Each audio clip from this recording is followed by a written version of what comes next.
Então, boa noite. Vamos continuar nessa sintonia com o mundo espiritual, rogando novamente a Jesus e aos benfeitores que nos assistem a ajuda, para que nós possamos ser instrumento fidedigno da mensagem da noite, para que todos nós possamos sair daqui com entendimento a respeito do assunto, que por sinal, não estava nada combinado, eu nem sabia que estudo que o irmão estava fazendo, que eu não estou vindo na segunda-feira. Hoje a Irani pediu para mim vir no lugar dela. É esse tema, reencarnação e a questão dos laços de família. A reencarnação, para a gente entender sobre os laços de famílias, como é formado esses laços de família, como eles persistem, preexistem e existirá no futuro.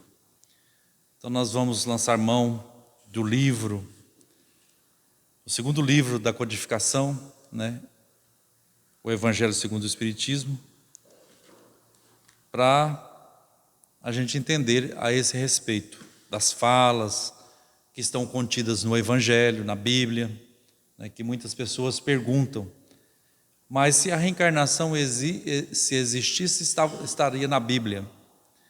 A palavra encarnar ou reencarnar é uma criação espírita da palavra, não do conceito, do entendimento. Porque o entendimento, o conceito, o dogma, o ensinamento da pré-existência e da continuação da vida como progresso, ela já existia, mais precisamente como ressurreição. Os judeus, eles já entendiam que as almas já pré-existiam e continuaria a existir, continuaria a ter outras existências no corpo físico. Só que não era uma ideia tão clara, Não era uma ideia clara como o Espiritismo vem clarear esse ponto e tantos outros pontos que estão no Velho e no Novo Testamento da Bíblia hebraica. Então vamos ao tema. Está no capítulo 5 do livro o Evangelho segundo o Espiritismo, Vai falar sobre ressurreição e reencarnação, laços de famílias fortalecidos pela reencarnação e quebrados pela unicidade da existência. Então vamos ver no item 1 desse capítulo até o item 17. Vamos ver se a gente consegue fazer todo ele, porque é de suma importância. Porque qualquer um de nós aqui, todos nós, já perdeu ou vai perder o convívio com os entes queridos, ali mais próximo da família, e a gente sabe que isso é doloroso. Mas com o entendimento da reencarnação, da pré-existência, da continuação da vida, do fortalecimento dos laços que nos unem, a gente vai esforçar um pouco mais para estar sempre junto com aqueles que por nós é queridos e que a gente quer bem. Então a reencarnação não é só, como todas as outras leis naturais, não é só uma imposição divina para nossas condições, mas é também uma maneira de consolo através do entendimento, Porque os pais que têm os seus filhos ceifados pela morte do corpo físico, seja qual for a idade, de criança a adulto, eles sofrem muito,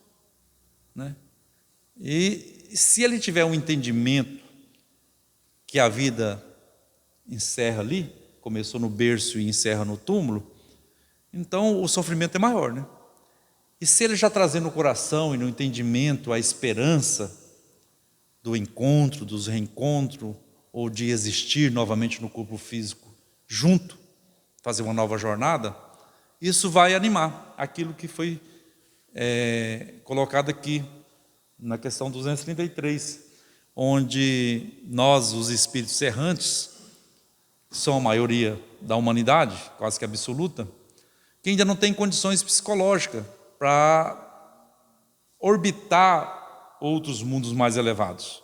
Então nós estamos orbitando essa psicosfera terrestre, ora fora do corpo, como Allan Kardec denominou de espíritos errantes, e ora como encarnados, espíritos encarnados, que nós chamamos também de almas, que é a mesma coisa, só difere questão de palavras para entendimento, né? Então, o espírito errante humano, ele está orbitando essa psicosfera do nosso planeta.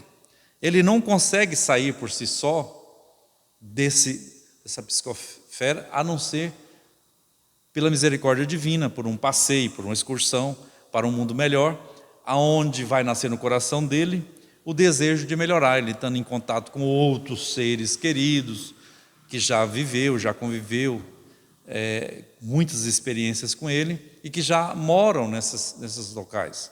Colônias, já muito felizes, mesmo na psicosfera terrestre, já tem, né, colônias de elevado teor espiritual, onde muitas vezes muitos encarnados até elevados em espírito para esses locais, onde ele volta com desejo ardente de melhorar, para poder merecer um dia o convívio daqueles que ali são felizes.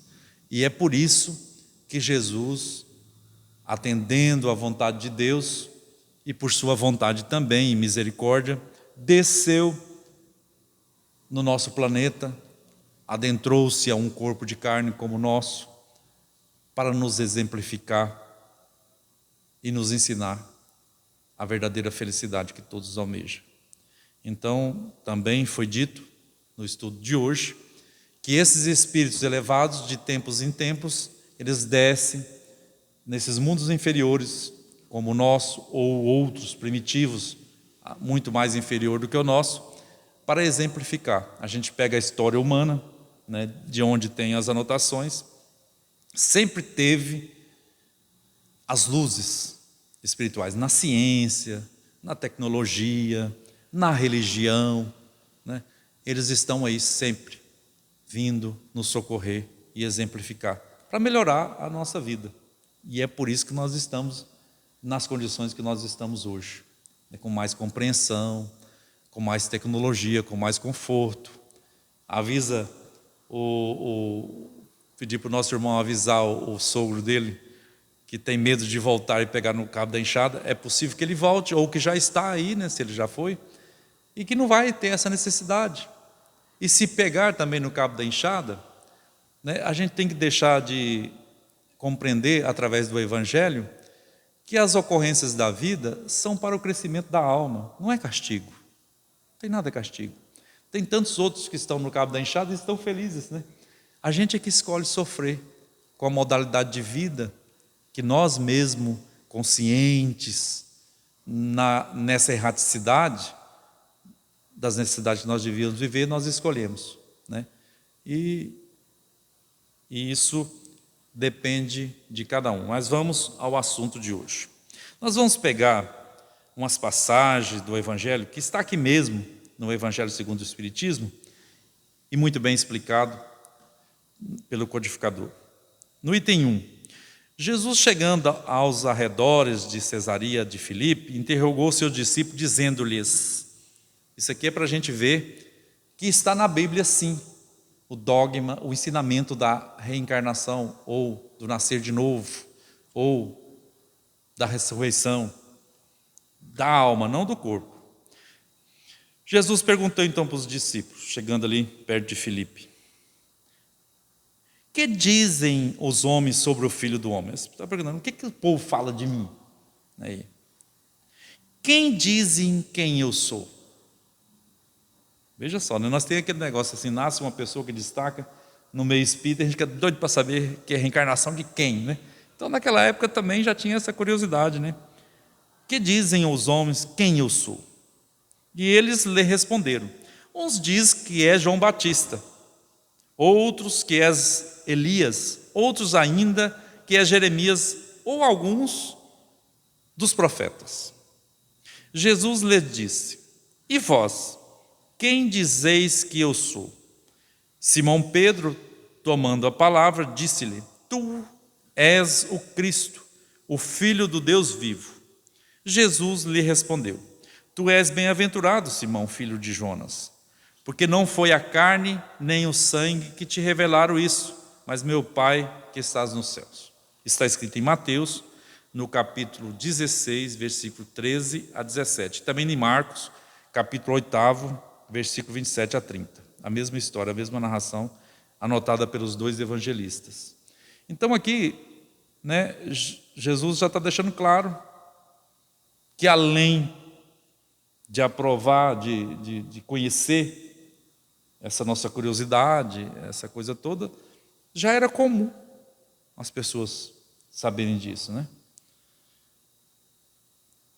O tetrarca Herodes, porém, ouviu falar de tudo que Jesus fazia, e seu espírito estava em suspenso, porque uns diziam que João tinha ressuscitado dos mortos, outros que Elias tinha reaparecido. Então ele estava, né, naquela sinuca, porque um ele tinha mandado degolar, né, e o outro, né, ele estava com medo, estava ansioso. E outros ainda que um dos antigos profetas tinha ressuscitado. Então Herodes disse: Eu mandei cortar a cabeça a João, mas quem é esse de quem ouço dizer tão grandes coisas? E tinha vontade de vê-lo. Então Marcos, no capítulo 6, versículo 14 e 15, e Lucas também, no capítulo 9, versículos 7, 8 e 9, narra essa história. Então Herodes era o governador ali da Judéia, né? Nomeado por Roma. Era uma espécie de rei local, governador local. E tem no item 3. Após a transfiguração, seus discípulos interrogaram-no e lhe disseram: Por que os escribas dizem que é preciso que Elias venha primeiro? Jesus lhe respondeu: É verdade que Elias deve vir e restabelecer todas as coisas. Mas eu vos declaro que Elias já veio, e não o conheceram, e o trataram como quiseram. Assim também farão sofrer o Filho do Homem. Então os discípulos entenderam que era de João Batista que ele lhes falava. Está anotado pelo evangelista Mateus, no capítulo 17, versículo 10 a 13, e de Marcos, capítulo 9, de 10, 11 e 12, os versículos. Então aqui, esses pontos aqui que está no Evangelho a respeito da pré-existência da alma e que ela tem possibilidade de voltar a tomar um novo corpo, o espírito é o mesmo, mas o corpo é outro, porque o entendimento da ressurreição pressupõe-se que o corpo volta inteiramente. O André, por exemplo, morreria, o corpo dele morreria hoje, daqui 2.000 anos, 3.000 anos, 5.000 anos, 10.000 anos, sei lá quanto tempo. Ele retornaria com o mesmo corpo, ressurgia com o mesmo corpo. Isso do ponto de vista material, científico, é impossível, porque as moléculas que estão agregadas ali, inclusive elas renovam, né, André? Continuamente, durante a nossa encarnação nós temos praticamente muitos corpos, né? Porque vai renovando todos esses átomos, essas moléculas vão renovando. Então, do ponto de vista material, não é. Jesus está falando do espírito, né? Da alma que retorna para viver uma nova experiência, para estreitar os laços de família. Às vezes a gente tem aquele ente querido, a gente gosta da pessoa, mas é difícil conviver com as ideias diferentes, com as maneiras diferentes, né? Por que isso acontece? Primeiro, pela questão da falta de amor nossa, uns para com os outros. Questão do egoísmo ainda, a gente quer atrapalhar a vida do outro, tirando as possibilidades que o outro tem. E aí a consciência, né, na qual a lei divina está escrita, ela nos cobra reparo para essas condições. E a melhor maneira, né, certamente a melhor maneira que Deus achou da gente reparar esses erros e construir uma nova história é nos reunir pelos laços consanguíneos, né, de família, aonde a gente recebe os afetos e os desafetos de outras existências. Porque, né, quem que vai odiar uma criancinha que nasce ali molinha, pequenininha, toda dependente, como um disco virgem, onde a gente vai imantar nela a nossa personalidade, o nosso jeito, a nossa educação e aquilo tudo. E com o tempo ela vai aparecendo, ela vai tomando posse do seu espírito, vai revelando quem é, aí começam os conflitos, mas já estabeleceu o amor, a doçura da infância, né, ali, o jeito, e a criança também já se apegou, afeiçoou ao adulto, com respeito aos pais, principalmente. Então vai ficar mais fácil a hora que chegar o momento dos atritos, da diferença, para isso ser ajustado. Porque vai falar alto o respeito, o amor, né, o carinho que foi desprendido, que foi recebido uns para com os outros. Por mais desastrosa que seja essa nova existência, ela vai ser melhor do que a passada. Porque a gente não tem a ficha da passada para a gente saber, né? Mas aí com o tempo, com o progresso dessa alma, do entendimento, né, dos contatos que ela faz com o mundo superior, através dos espíritos afeiçoados a essa pessoa, porque a gente não leva em consideração as afeições que a gente vai plantando por aí.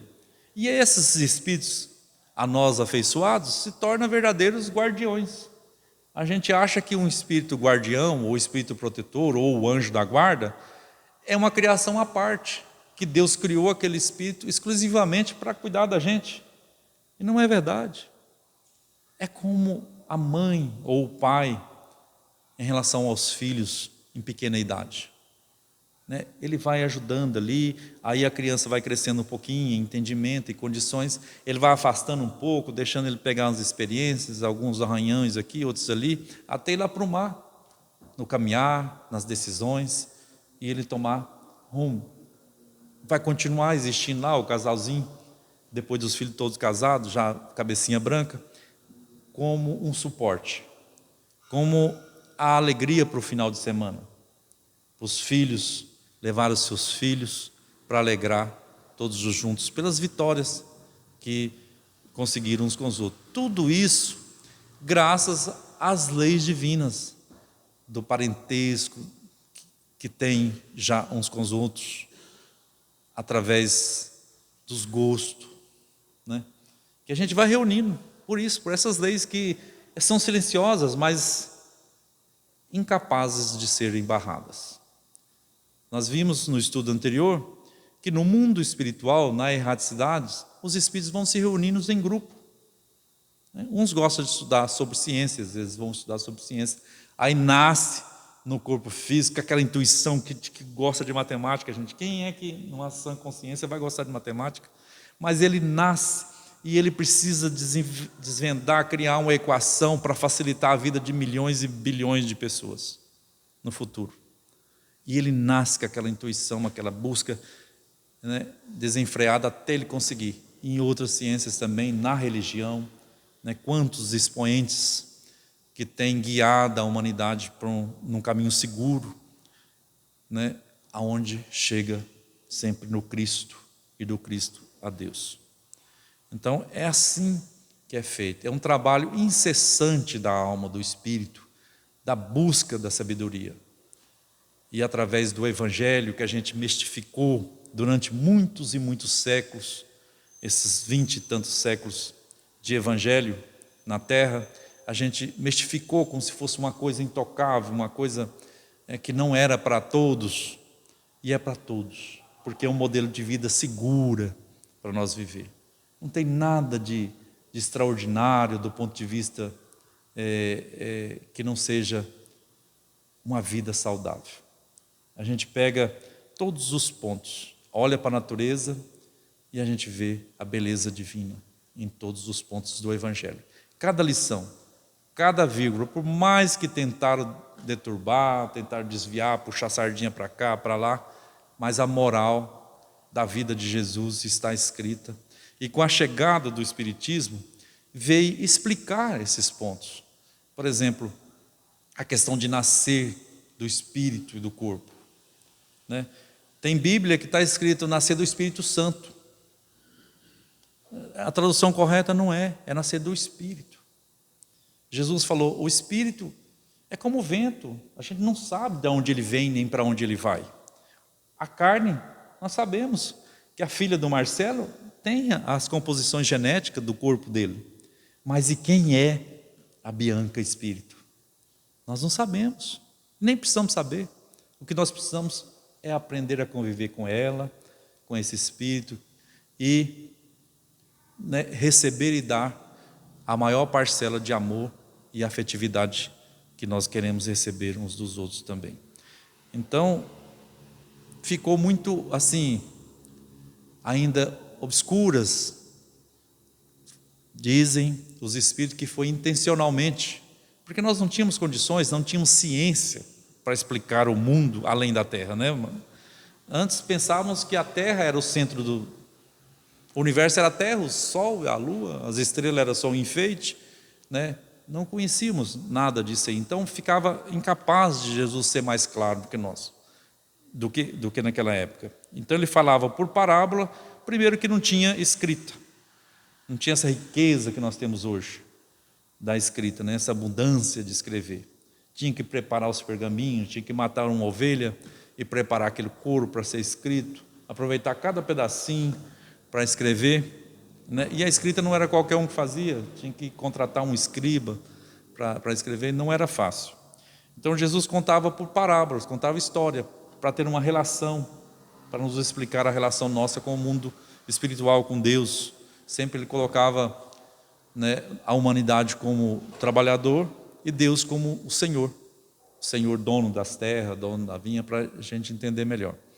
Mas o fato é que nunca nos faltou luz e socorro, mesmo em condições dolorosas.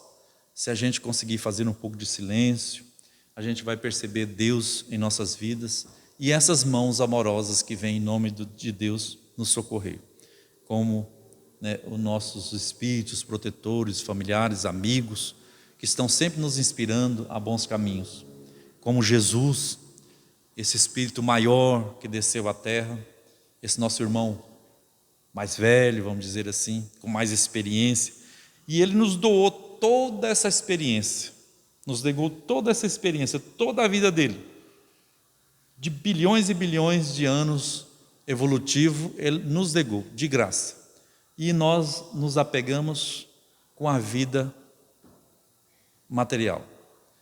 Nós olhamos assim, não, Jesus doou a vida, ele morreu na cruz para nos salvar, tal. A gente fica apegado com essas coisas materiais, não pegamos com a amplitude das ideias que Jesus nos deixou, dessa experiência toda dele em relação a Deus, em relação ao cotidiano, à vida comum uns com os outros. E é isso que nós temos que olhar no Evangelho, é esse todo, tirar Jesus da cruz, né, e trazer ele para a vida, sempre com esse olhar. E a gente vai encontrar muitos argumentos para entender. Então aqui no item 4 fala que a reencarnação fazia parte dos dogmas judeus, sob o nome de ressurreição. Nós já falamos um pouco.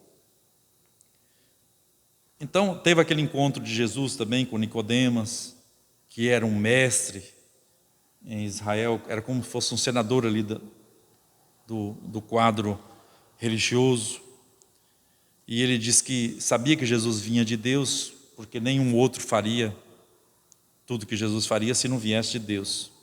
E Jesus respondeu, em verdade te digo, ninguém pode ver o reino de Deus se não nascer de novo. Nascer de novo. E aí, né, muitas religiões foram levantadas sobre esse ponto, que criando cultos exteriores para simbolizar isso aqui.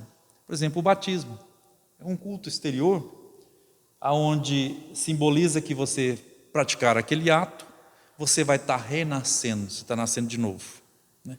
Não é isso. O Evangelho deixa claro que é nascer de novo, uma nova criatura. Quer dizer, a alma é a mesma, mas a criatura é outra, o corpo é outro, né? Não tinha palavras, e a gente quer que as coisas assim, quando uma ideia não bate com a ideia preconcebida que a gente tem, a gente quer que esteja ali bem minuciosamente ali para a gente entender, né? E quando a gente não quer entender também, você pode escrever, ditar, contar, que a pessoa não está.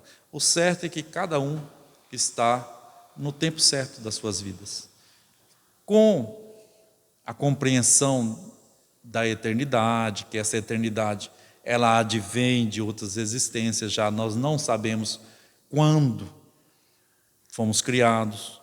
Os espíritos dizem que é incapaz de saber, nem eles, nem os espíritos superiores, e eles também não importa quando é que eles foram criados, não vão atrás disso, porque isso não é importante. O importante é você existir, é eu existir, e nós existimos. Isso é muito importante. Quando é que nós fomos criados, isso não importa. E a gente não vai ter condições de saber disso, provavelmente nunca. E quando a gente tiver condições, a gente não vai ter mais interesse, porque são interesses mesquinhos, e tem outros interesses muito maior nesse ponto de evolutivo que nós vamos estar. Então, aquele filho, essa esposa, esse esposo, esse companheiro de trabalho, esse companheiro de casa espírita que está convivendo conosco, possivelmente já conviveu com a gente. E Deus está dando uma nova oportunidade de estarmos juntos, para trabalhar as diferenças, aceitar as ideias opostas, né? Investigar as novas ideias, que o Espiritismo ele é feito de perguntas e respostas. Ao contrário das outras religiões, ele não proíbe perguntar. Porque o primeiro passo que Allan Kardec fez, sob a orientação dos espíritos codificadores, foram perguntas. Perguntas e mais perguntas. 1019 questões, fora as questões A, B, C da própria questão, né? Então, seja bem-vindo ao Espiritismo, aquele que tem muitas perguntas, porque encontrarão respostas. E respostas claras, iluminadas, aonde a consciência vai poder confrontar com os conceitos e os preconceitos, e assim, não criar uma discussão, mas criar uma direção para a alma da humanidade.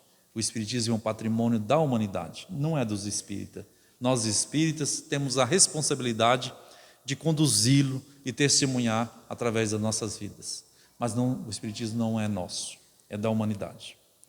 E assim, ele representa a promessa de Jesus, que no tempo certo, quando a humanidade estivesse mais amadurecida, ele mandaria o Espírito da verdade. O Espírito queria nos consolar, ia nos orientar a respeito de tudo que ele fez, falou e deixou nas entrelinhas, para que nós possamos assim. Se a gente não continuasse existindo, isso não tinha sentido, essas promessas de Jesus. Porque ia deixar para quem? Para a nova criação? E nós que ficamos lá atrás? Então a gente vem, nós viemos nesse caminhar, nesse progresso, nessa roda, ora aqui, ora lá, né?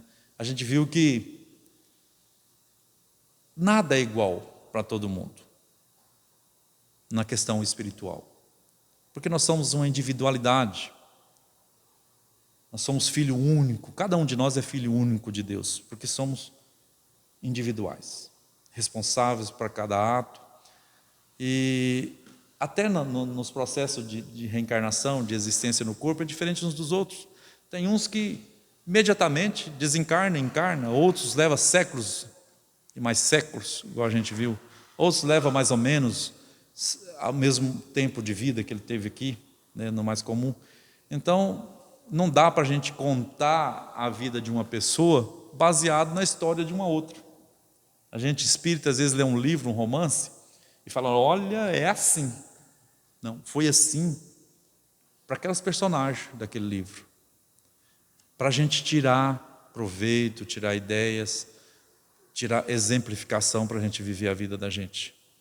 Porque as cobranças, os êxitos, as glórias e os choros são individuais de cada um, né?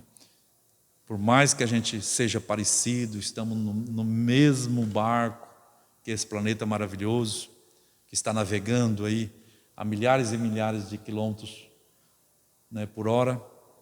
Apesar de a gente estar nesse mesmo barco, a gente tem, cada um é um. Cada um faz a sua história e juntos a gente vai com o Cristo conquistar aquilo que nós mais almejamos. Mas é necessário trabalho, entendimento, tolerância, renúncia, perdão, porque nós também nos falhamos. Quando alguém pedir perdão para nós, né, quando alguém pede perdão ou pede desculpa, a gente já fica até constrangido, né? Porque quantos perdão, quantas desculpas que a gente deixa de pedir, né? São muito maiores do que aqueles que os outros causam conosco, às vezes. Muitas vezes são muito maiores, em quantidade e tensão, a quantidade que foi de potência, dos males ou dos acertos que a gente fez. Então, cabe a cada um de nós compreender, estudar, lançar mão das obras da codificação. O livro dos Espíritos contém tudo que nós precisamos para a gente entender a vida material e a vida espiritual. O Evangelho vem esclarecer o ponto moral do livro dos Espíritos, né?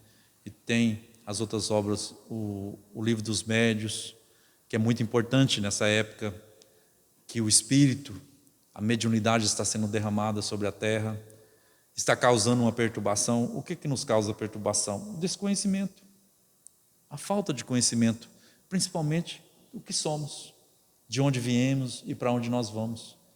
Então, o livro dos Médiuns é aquela bússola segura para todos nós que possuímos algum grau ou tipo de mediunidade. E nessa época, né, que Jesus denominou a era do Espírito, a era das ideias, dessa comunicação com o invisível aos nossos olhos frágeis do corpo físico. Então, tudo isso, ele, como irmão mais velho, experiente, já viu outros irmãos passar por essa mesma fase que nós estamos passando.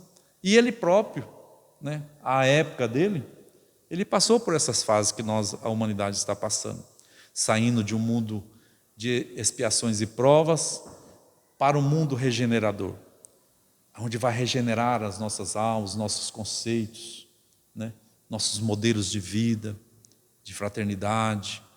Então tem muita coisa para acontecer de boa, e tudo que está acontecendo na nossa vida é de bom, é de bem para o nosso espírito. Que nós possamos agarrar no Cristo, abraçar a codificação com carinho, entendimento, estudo, para que nós possamos manter firmes nos postos que o Senhor confiou a cada um de nós, os trabalhadores da última hora. Que essa bênção e que esse amor possa continuar nos envolvendo, nos fortalecendo e agradecendo a Ti, Senhor, pela misericórdia, que o Seu coração benevolente e sábio nos propõe regenerar as nossas vidas, tirar nós do campo da culpabilidade e trazer-nos para o campo da responsabilidade. Ajuda-nos, Senhor, a permanecer contigo, porque sabemos que o Senhor está conosco sempre. Guarda-nos de todos os males, mas principalmente dos males que ainda há em nossos corações. Que as nossas mentes e os nossos sentidos estejam voltados para Deus, nosso Pai Criador, não só hoje, mas sempre. Que assim seja.